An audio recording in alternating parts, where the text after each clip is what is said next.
अब मैं आपको पाकिस्तान की मिस इन्फॉर्मेशन कैंपेन के बारे में अवगत कराऊंगी।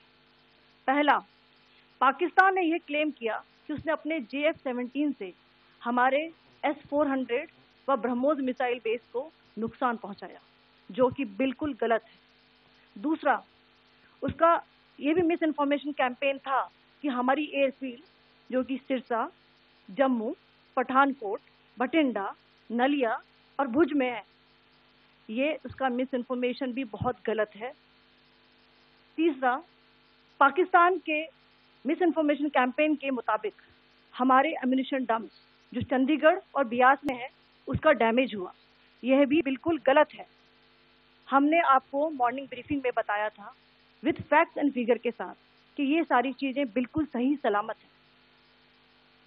अब मैं आपको बताना चाहती हूँ कि पाकिस्तान के एक प्रेस कॉन्फ्रेंस ಸರ್ ನನ್ನ ರೆಸಿಗ್ನೇಷನ್ ಯಾಕೆ? ಸರ್ ನಾನೇ ಜಾಬ್ಸ್ ನ ಕ್ರಿಯೇಟ್ ಮಾಡಿ ಬಾಸ್ ಆಗ್ಬೇಕು ಅಂತಿದ್ದೀನಿ. ಹೇಗೆ? ಬಾಸ್ ವಾಲಾ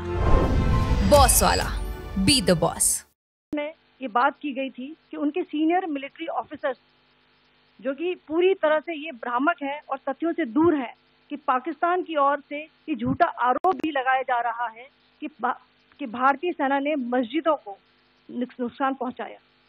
मैं इससे बिल्कुल स्पष्ट करना चाहती हूं कि India is a secular nation और हमारी सेना भारत के कॉन्स्टिट्यूशनल वैल्यूज की एक बहुत प्यारी झलक है।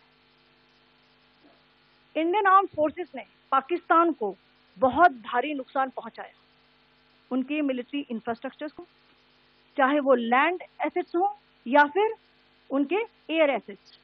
यही नहीं, इंडियन आर्म फोर्सेस ने पाकिस्तान की एयरफील्ड्स स्कर्दू, जकोबाबाद, सरगोदा और बुलारी को बहुत नुकसान पहुंचाया। इसके अलावा पाकिस्तान के air defence system, radar system, उनको भी एयर स्पेस में अनटेनेबल किया।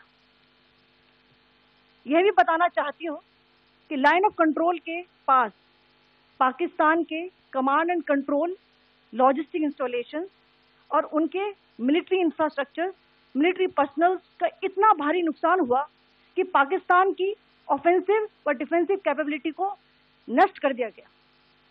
अंत में मैं फिर से ये बात दोहराना चाहूंगी, इंडियन आर्म फोर्सेस पूरी तरह से तैयार है, सतर्क है और भारत की संप्रभुता और अखंडता की रक्षा के लिए पूरी तरह से कमिटेड है।